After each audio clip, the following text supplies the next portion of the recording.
আসসালামু আলাইকুম গাইস, আমরা এখন আছি কমলাপুর রেল স্টেশনে।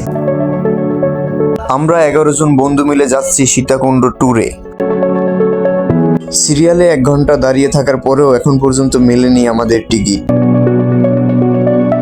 যেহেতু বাসা থেকে বের হয়েছি অনেক আশা নিয়ে সবাই মিলে ট্যুরের উদ্দেশ্যে, আমাদের যত কষ্টই হোক না কেন যেতে আমাদেরকে হবেই ট্যুরে। গাইস, এবার সবার জন্য অনেক কষ্টের পরে টিকিট ম্যানেজ হয়ে গেছে। তো গাইস, এখানে টিকিট পেয়ে মোটামুটি সবাই খুশি।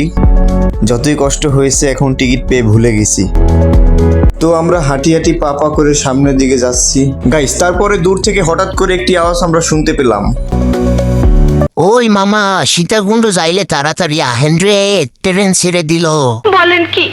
তো মামার ডাক শুনে আমরা তাড়াতাড়ি করে চলে যাচ্ছি যাতে করে ট্রেন মিস না করি। গাইস, দৌড়াতে দৌড়াতে এখন একটা প্রিয় গানের কথা মনে পড়লো।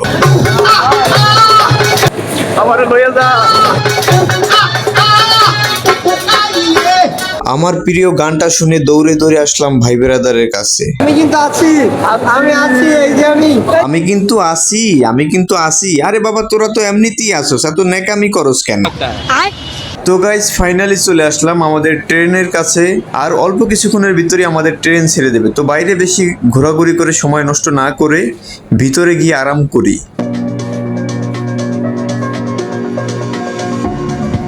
গাইস, এখন আমি দাঁড়িয়ে আছি ট্রেনের দরজার কাছে। মনটাই চাইতে আছে সারা রাত এখানে দাঁড়িয়ে থাকি না বসে। মানে আমরা টিকিট পাই নাই, তো সারা রাত দাঁড়িয়ে দাঁড়িয়ে এভাবে যেতে হবে। খুব কষ্ট যে বলো, শোনা গো আমার। দীর্ঘ 6 ঘন্টা জার্নির পরে আমাদেরকে নামিয়ে দিল ফেনী রেল স্টেশনে। এখন আমরা ফেনী রেল স্টেশন থেকে অটো নিয়ে যাচ্ছি চন্দ্রনাথ পাহাড়ের দিকে। তো গাইস, ফাইনালি চলে এসেছি আমরা চন্দ্রনাথ পাহাড়ের কাছে।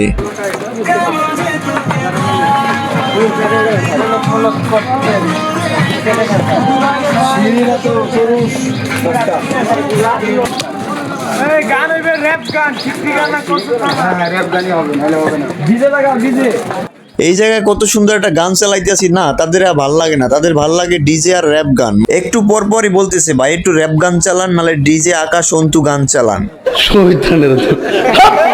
এখন আমরা 1 পা 2 পা করে এগোচ্ছি পাহাড়ের চূড়ার দিকে। একেবারে চূড়ায় উঠবো আমরা।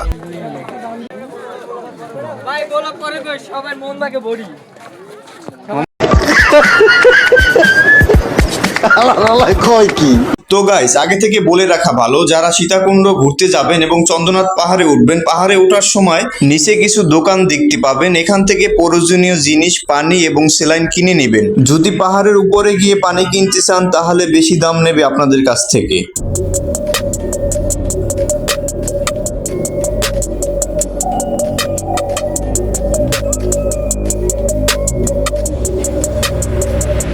মাত্র 10 ভাগের 3 ভাগ করতে পেরেছি আমরা, তাতেই আমরা হাঁপিয়ে গিয়েছি। আমরা যে এখানে লেবু পানি খাইতেছি তার পিছনে আছে হাড় ভাঙা পরিশ্রম।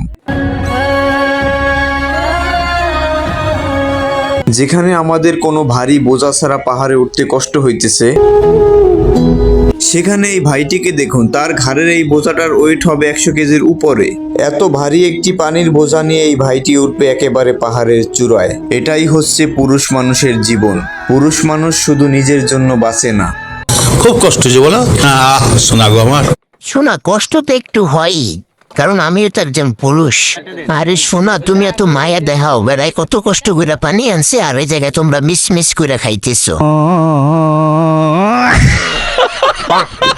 এই যে যারা কও না আমি পাহাড় পাহাড় করি কেন, পাহাড় ঘুরে বেড়াই কেন, তাহলে শোনো। এই তো পাশের পাহাড় জানে আমার ভালোবাসার মানে, তুমি শুধু এড়িয়ে গেলে রোজ।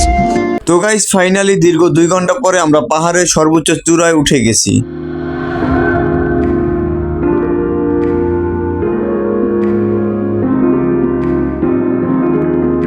তো এখন আমরা এখান থেকে নেমে যাব খৈয়াছড়া ঝর্ণার দিকে।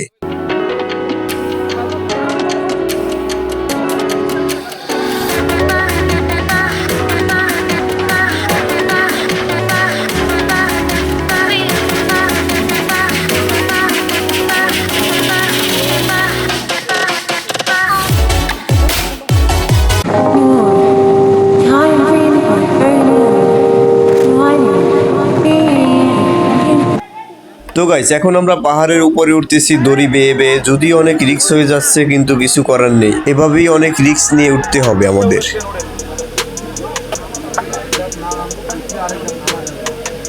ও আমাদের মাঝে রাকিব এসে ডান হয়ে গেল।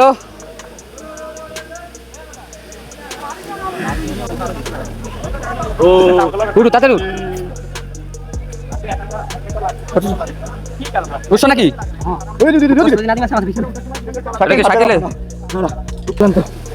বউলে কেউ আইছেন না ভাই? ভাই নাকি বউ নিয়ে আওয়া যাবো ভাই? না না, বউলে আইলে এটা মরবো। এই কথা এই কাম কিন্তু কেউ ভুলও করেন না। বউ নিয়ে যদি এনে আহেন তাহলে বউ মনে করেন নিচে তুই নিজে দেওয়া যাবে না আকাশের দিকে। আর সাদিয়ারে তো আনা যাবো আমার কোলে নিয়ে।